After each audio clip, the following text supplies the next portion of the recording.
In episode 16, we explore the second part of our two-part series on the manager intelligence skill of emotional intelligence. We'll explore how the best managers have honed and developed this skill to lead strong. Let's dive right in. Congratulations, you are tuned into Leading Strong, the place to be to level up your leadership effectiveness on one of your most important roles, engaging your employees. Managers are responsible for at least 70% of their employees' engagement. The best managers, like you, lead strong by constantly honing and developing the skills needed to keep their teams engaged. Your hosts, Darren Veresamy and Brandon Miller, are the co-founders of 34 Strong, a company that creates great places to work. Their team has worked in Fortune 500 companies, government agencies, and small businesses to lead strong. Now over to Darren. Welcome to Season 1 of Leading Strong, where we will dive deep to grow your manager intelligence. I'm your host, Darren Veresamy, here to serve you in your continued discovery and growth to lead strong. This episode of Leading Strong is brought to you by 34 Strong, where organizations just like yours become great places to work. To find out more, check out 34strong.com. Hey, Brandon, so much to pick up on last week's episode here on emotional intelligence, wouldn't you say? Absolutely, Darren. We could spend multiple episodes here and we would just begin to do it justice. Exactly. And who knows, that might be something that we get into in a future season. I want to dig right in. You talked a little bit last time. We really got deep into IQ versus EQ and the reality of what they are and even the results of that. But there was something that you said early on in last episode where you talked about something about stimulus and filter and behavior. How does emotional intelligence, when we think about it, can you take us from the journey, from the stimulus of receiving that information to the actual behavior? Take us a little bit deeper into that. We talked about it on a high level, but I want to get through that whole process and why it's so important for managers. Sure. And so without going too deep into the brain science, I'll offer you this image. If you took a string and you connected it to the base of your neck, where your spine is, you put the string over your head and it landed at your mouth. And you thought about it this way: when something stimulates us, and this is external or internal stimulus, that enters the back of the brain. That's raw. That's the raw data that's coming to us. Something we saw, something we heard, something we experienced. And we all have these natural impulses. And frankly, your personality type, how you've been raised, who has influenced you, affects those, and you don't really get to control that part. But what happens is it enters in, and whatever stimulus was turns into an emotion. Boom. So it's going to be, as we said last episode, it makes me happy, it makes me sad, it makes me angry, I get fearful, I'm afraid, or shame. Feel shame. It's one of the five. One of those five are going to come through, and that's where all human beings get to live. Happy, sad, angry, afraid, or ashamed. And if it's curious to you that why four of those are not positive emotions, and one of them is, watch the kids' movie Inside Out. It's very interesting, a depiction of what we're talking about. It gives a living color view. Maybe you've seen this one, Darren, with your kiddos. I very likely have, I think. Was that a superhero movie? It's in the family of it, but it's really this interesting depiction of all these emotions and how a different emotion takes the stage within this person's brain, depending on what the stimulus was. So that part, the emotion attached isn't necessarily what we choose. What comes next is the filter. And in the filter is where rational thought, it's where we are now going to interpret the data, filter it, and interpret it into the message. How is this now going to affect behavior? What I say, what I do, the expression on my face, what is going to happen? And so that string, if you just follow it through, and I take it down to our mouth, because our tongue is often the culprit or the indicator of high EQ or low EQ. Because when we speak, it betrays what's happening with our emotions. So if I speak in a way that brings others down, or I speak in a way that brings me down, or speak in a way that is unhelpful, inflammatory, it impacts the situation in a negative way, now what I've done is I have demonstrated low emotional intelligence. I'm not managing myself well, and I'm not attending to those I'm managing well because I'm allowing this to circle around me. And what some would do, Darren, if my EQ is low, they look at this analogy of the string as, well, I just have no choice. It just runs its course and it comes out and that's where I'm at. And that is when we think of childish behavior.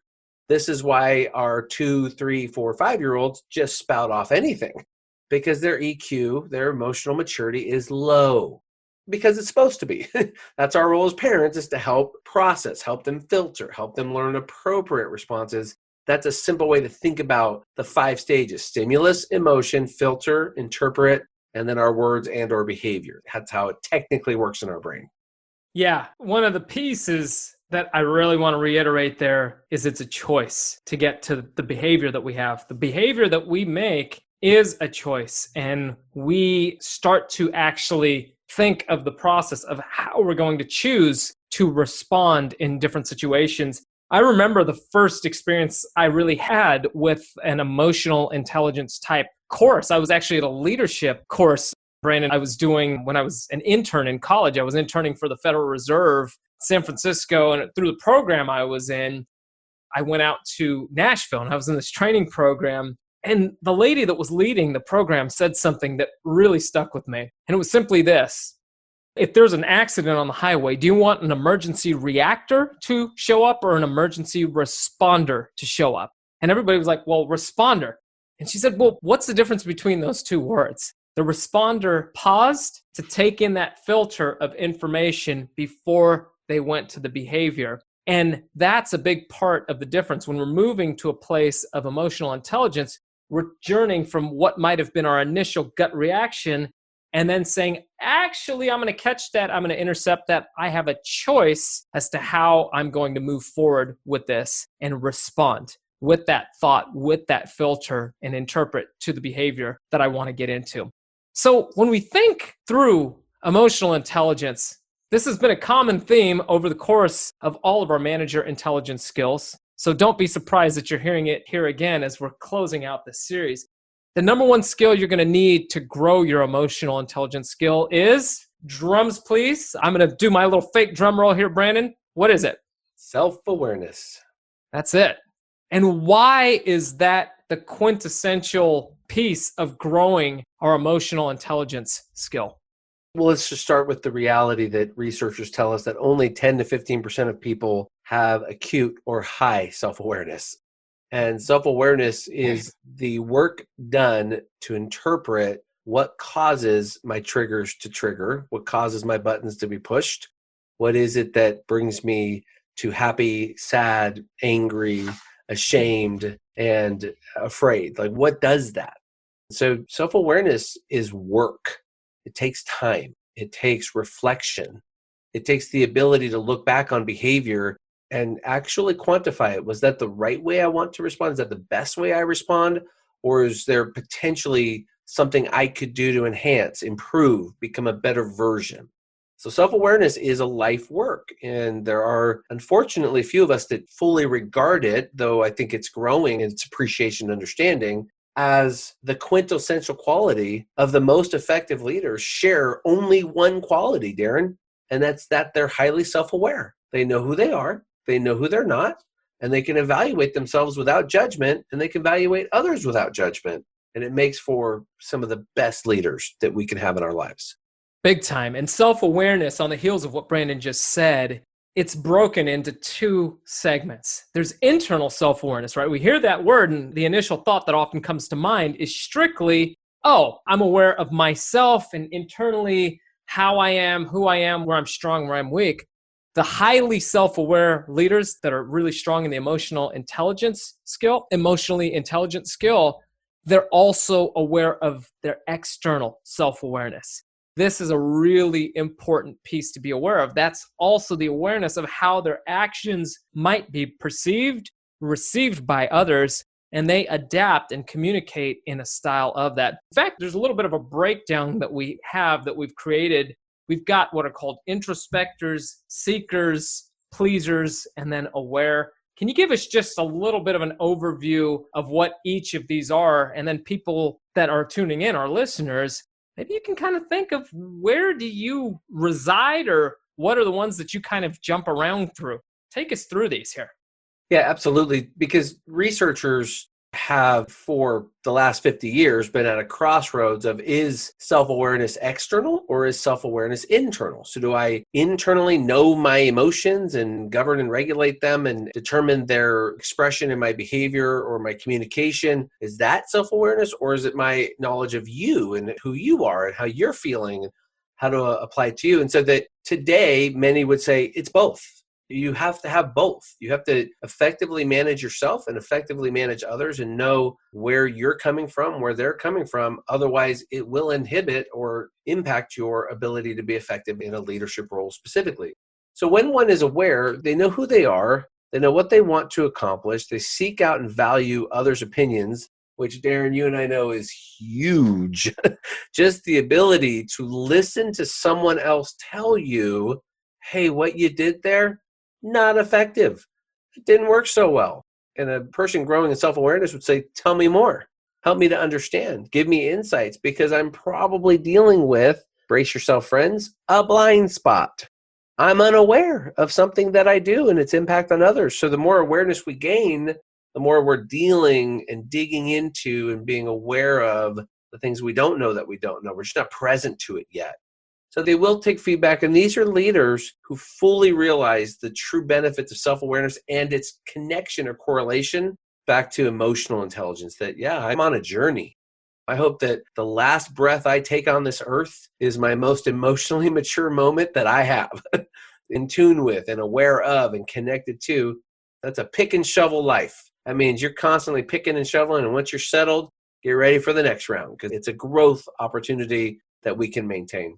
The key here, everybody, is you never arrive. You never arrive, and that's in the emotional intelligence skill, and it's within any of the skills that we've covered. But remember, this is the one that encompasses a lot of the other ones that we have to say. Anything else to say on any of the other ones there, Brandon? Well, when you think about the three archetypes connected to the aware archetype, pleasers. So a person who's a pleaser is one who has the ability to have high external awareness, but they're not good internal. So they focus on appearing a certain way to others that allow them to get favor. And it is the doorway to imposter syndrome. It's the doorway to, I want to present this veneer, this front, this persona of who I want you to see when you talk to me. But behind the curtain, I don't really believe this is me. And this is where we find the congruence between someone's professional and personal life. And what 2020 has done is we've ripped the veil down. We created a space where you can't hide anymore, because you're living your life, for many of us, in your home 18 to 24 hours a day when you're, this is it. This is where we are. And it's actually one of the COVID silver linings, in my opinion. It's allowed for growth. It's allowed for introspection. It's allowed for, wow, I need to think about my relationship with my spouse. I think my kids, my whole life interactions. So those pleasers, it would be the one that could require us to step back and be aware of, wow, am I trying to be someone that I want to be seen, or am I content with being who I am? With the goal, this is, I like the 80-20 rule here, Darren. Our public presentation would hopefully be 80% of who we genuinely are and always want to be, and 20% of who we aspire to be. That's a helpful and healthy aspirational goal of a self-aware, growing, emotionally intelligent person. That is critical, right? And that, again, when we're in the pleaser state, there's high external self-awareness, but a little bit lower on the self-awareness side. Tell us about seekers. These are the folks that are low internal self-awareness and low external self-awareness. Yeah, you might even say the 1 out of 5 on self-awareness. This is where just getting started. I hadn't been taught this. This is new to me. I wasn't encouraged to evaluate how I interpret the signals within my brain or interpret the signals with how I share. But now, by golly, I'm someone's boss, or I'm someone's parent, or I'm someone's leader and a volunteer. And now I'm finding it would be helpful if I had a better handle on how I show up and how I lead. I mean, this is, those of us who have coached kids sports or volunteered in other capacities, where now we're leading people. And we're finding, I'm not always happy with what comes out of me. This isn't always a good thing. And I probably want to get a handle, because seekers are those that might just be starting the journey, realizing some frustration, some challenges. And it's not a bad launch pad. It's not a bad place to start, because it's a place to say, hey, I have some room to grow and I'm ready to start the journey. I want to get up to high external self-awareness and high internal self-awareness.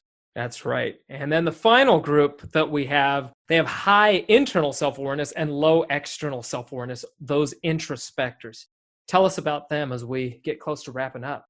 Yeah. So when you think about these people, their blind spots, and they'll get feedback on their blind spots, and they're aware of some of what happens within them. But the step that they haven't yet taken is, so how do I understand your signals, and how do I interpret you and where you're coming from and my impact on you? So I might have done a lot of deep, good work within me that doesn't necessarily translate to me being great at leading you. That's the chasm. That's the jump there is, if I am signing up to be someone's boss, I'm going to sign up to be a manager. I'm going to sign up to be an entrepreneur and start a company and take on employees, or go back to the volunteer or leading a family. The jump is good job on the introspective work. Now it's time to become even increasingly where others are coming from and take their growth and their opportunity to mature into an account. Yeah. When we're dealing with emotional intelligence, it's easy for us to go down the path as we're listening to this and think, well, I've been a great individual contributor. I've been really technical in my growth. We're taking you back to some of the episodes 1 and 2 that we're talking about the current state of management. Where we're looking at it, we're saying, well, emotions don't really matter. I just had to be very technical in my job to be able to be successful and perform. Well, here's the thing. It's interesting when we go down the line of just saying, well, it's all about the data. That's all that matters. We just got to get down to the facts. Emotions don't matter that much. I think it was Daniel Pink, Brandon. He made this statement and it really resonated many, many years ago. I heard him say it. He said something along the lines that emotions are facts. Emotions are facts. And when you unpack that, it's this lens that they are facts, because it is a fact that that person is feeling the way that they are. And that's going to impact how they're going to show up in their work, how they're going to do the job, how they're going to contribute to the team, how their needs are going to be met. And it's on us as managers, when we are managing a team, to step into a state where we are aware that that's a fact of how they're feeling. And we can work with people to help create the direction that we want them to go and we want them to get to by how we choose to engage with them and understanding that emotional filter through which things will run. So as always, Brandon, great insights. It's always a blast getting to chat about our manager intelligence skills as we've gone through. And next week, we're going to be getting into closing out season 1, bringing you just some takeaways from the season and just kind of some highlights through the whole season. So thanks a lot for your insights this week, Brandon. Thanks, Darren. If you want to continue your growth in Leading Strong by hanging out with others committed to Leading Strong, join one of our LinkedIn or Facebook groups by looking for The Leading Strong Show. The truth is, organizational results like productivity, profitability, and low employee turnover rise and fall based on employee engagement. The world is starving for strong leaders, as they not only impact an organization's performance, they create massive influence on an employee's overall health and well-being. If you want to learn more about becoming a great place to work, or 34 Strong's signature Leading Strong programs, simply go to 34strong.com, where you will also be able to access resources you can start using immediately and stay connected with us. I want to thank you for sharing this episode with everyone you know who will benefit. Be sure to subscribe through your favorite podcasting channels, and please leave us a review. A big shout out to Wendell Fishman for writing and arranging the tune Aunt Lion for Leading Strong. Remember, everyone deserves a great place to work, and any workplace can be great. You can create culture by intention and design, and change happens with every life you touch. I am Darren Verasamy, here to help you lead strong. Until next time, my friends, I'm out.